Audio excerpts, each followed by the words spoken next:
तो आज हम लोन निकालना सीखेंगे, ठीक है।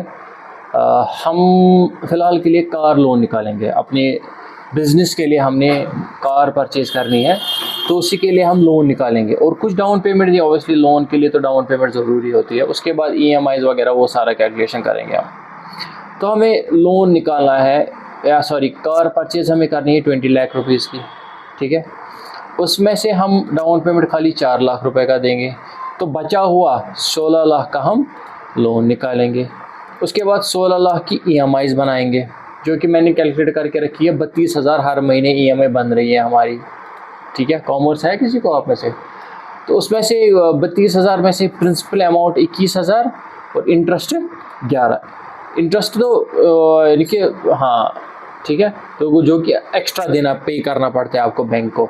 ये जो प्रिंसिपल अमाउंट है, ये 16 लाख रुपए में से हर महीने काम होता भरना तो बराबर है। ये लेकर, इंटरेस्ट लेकर आपको भरना है 32, मगर काम खाली इतना। ये अब असल जो आप उतार रहे हो, तो उसी के लिए मैंने यहाँ पर ये एंट्रीज बना के रखी है। पहला है हमारा परचेज़ करना है गाड़ी, जिसके लिए मैं जनरल वोचर इस्तेमाल करूँगा। उसके बाद डाउन पेमेंट दूंगा, जिससे गाड़ी खरीदी। इन दिस केस मैं टाटा मोटर से ख़रीद रहा हूँ, जिसके लिए मैं पेमेंट वोचर इस्तेमाल करूँगा। उसके बाद लोन निकालूंगा जिस भी बैंक से, SBI, जो भी मेरा बैंक होगा जो मुझे लोन प्रोवाइड करेगा, तो उसके लिए भी एक जनरल वोचर, जनरल एंट्री, इसलिए मैंने नाम रखा है साथ। उसके बाद EMI भरेंगे हर महीने पेमेंट वोचर को इस्तेमाल करके। तो इससे थोड़ा सा ईजी हो जाएगा आपको, कि 4 ही एंट्रीज है और पेमेंट तो फिर हर महीने है। स्टार्ट करते हैं फिर हम। ओके, तो पहले हम वोचर्स में जाएंगे। पहला कौन सा वोचर है? हमें जनरल वोचर, ठीक है। क्या करना है? गाड़ी परचेज़ करनी है 20 लाख रुपीज़ की। तो हमारे पास गाड़ी आएगी, कार अकाउंट हो जाएगा डेबिट। कार का अकाउंट हमने बनाया नहीं है। आज आपको ये शॉर्टकट्स भी मैं सिखा दूंगा कि आप वोचर से ही डायरेक्ट लेजर्स कैसे बना सकते हो। तो ऊपर है लिस्ट ऑफ लेजर्स, क्रिएट में नया कार अकाउंट। कोई बता सकता है मुझे कार अकाउंट किसके अंडर रखूँगा मैं? एसेट में भी बहुत किस्में है ना। मैं GST नॉट एप्लीकेबल रख रहा हूँ। मैं GST में ज़्यादा कॉम्प्लिकेशन इसको नहीं करूँगा, ठीक है। मैं GST रखूँगा ही नहीं फ़िलहाल के लिए। हो गया कितना? 20 लाख की गाड़ी खरीदी। और किससे खरीदी? ऑब्वियसली किसी क्रेडिटर से। इन दिस केस कौन था हमारा क्रेडिटर?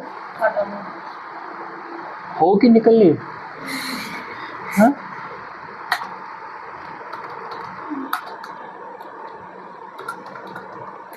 कोई बताएगा टाटा मोटर्स को इसके बगैर? टाटा मोटर्स को किसके अंडर रखूँगा? सन्ड्री, बिल टू बिल, चलो यस ही रख देते हैं। GST में भी इसको मैं अनरजिस्टर्ड रख रहा हूँ, क्योंकि मैं GST का थोड़ा सा वो आपको और कॉम्प्लिकेटेड नहीं बनाना चाहता। तो 20 लाख रुपीज़ की गाड़ी हमने परचेज़ की, मगर कैश नहीं। इसीलिए तो जनरल वोचर इस्तेमाल किया ना, ताकि हमारी कैश पे कोई फ़र्क ना पड़े। ऑन अकाउंट, और general vouchers always on account entries होती है हमारी। एक्सेप्ट। अगर 1 सेकंड के लिए बाहर जाएंगे, अगर हम यहाँ से बैलेंस शीट में जाएंगे, तो यहाँ से फिक्स्ड एसेट्स आ गया होगा हमारे पास, और यहाँ से लाइबिलिटी चढ़ गई होगी किसकी? टाटा। अब देने ना इसको 20 लाख। अब तो 20 लाख तो हम अपनी जेब में से देने से रहे। हम कितना देंगे? अब डाउन पेमेंट देंगे, तो पेमेंट वोचर इस्तेमाल करेंगे, ठीक है। कितने का डाउन पेमेंट देना है हमें? ठीक है, तो डाउन पेमेंट देंगे किसको? ठीक है। और हमारे पास है या तो बैंक के थ्रू या तो कैश दे दोगे। कुछ भी नेगेटिव दिखाएगा तो कोई बात नहीं, एंटर हो गया। ये दूसरी एंट्री हमारी। अगर 1 सेकंड के लिए फिर से बाहर आ जाएंगे, यहाँ से फिर से जाएंगे बैलेंस शीट में। अब खाली लायबिलिटी कितनी रह गई? 16। ठीक है। अब क्या तीसरी एंट्री हमारी? लोन निकालना है। क्या निकालना है? जनरल वोचर को इस्तेमाल करके लोन निकालना है। चलो जनरल वोचर पे जाएंगे, और लोन कितने का निकालना है मुझे? बचा हुआ, यानी कि 16 लाख। ठीक है। तो जब लोन निकलेगा, जो बैंक मुझे लोन देगी वो मुझे चेक देगी ना, कि संदूक में भर के 16 लाख रुपए देगी, 10-10 रुपए की। नींद जी। ठीक है, तो चेक देगी किसके नाम पर? टाटा मोटर्स का। डायरेक्ट तुम गाड़ी लेके और पैसे लेके दोनों भाग जाओगे। डायरेक्ट टाटा मोटर्स के नाम पे बनती है चेक तब। तो DR टाटा कौन कितना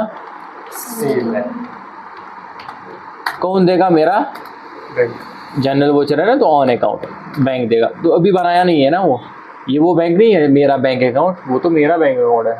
लोन किसी और से निकालूंगा ना मैं।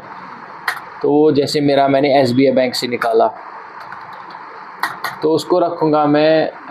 हाँ नहीं, फिर क्या फ़ायदा है? लायबिलिटीज, ठीक है। GST कैलकुलेशन रखेंगे ही नहीं क्योंकि हमने रखा ही नहीं ना GST।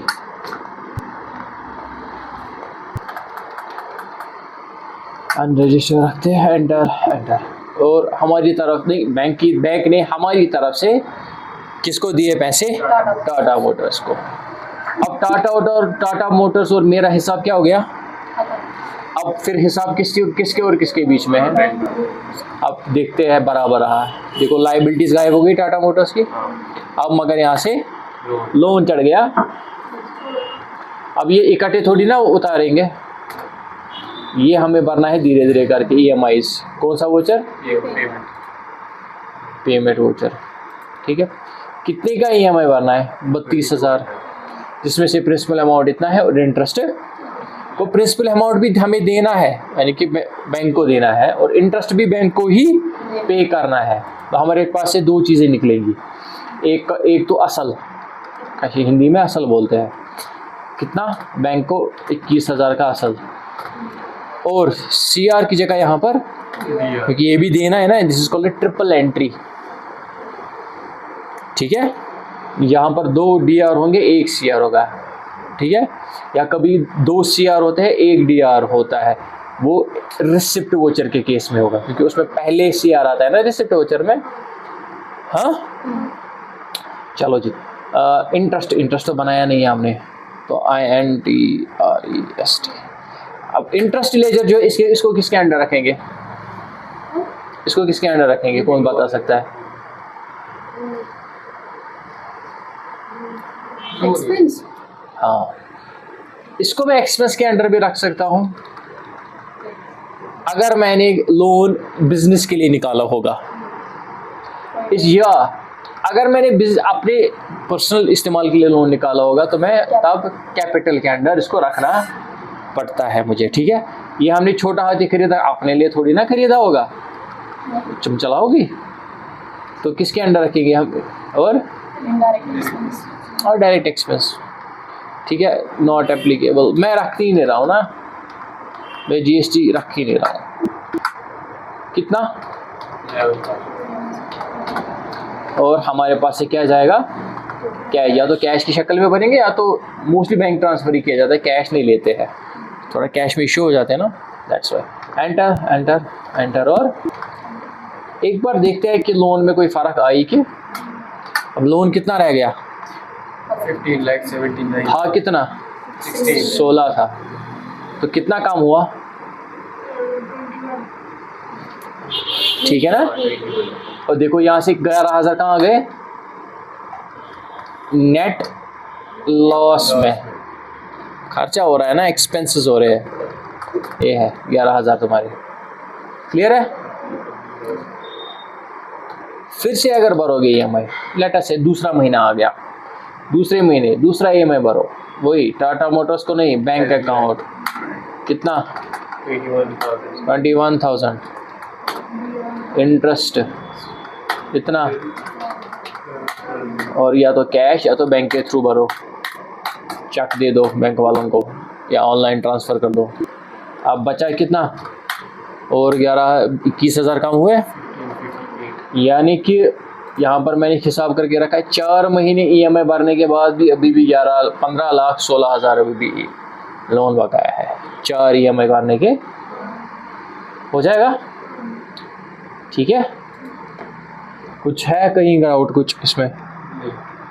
फिर मैं करूँ बंद? नहीं,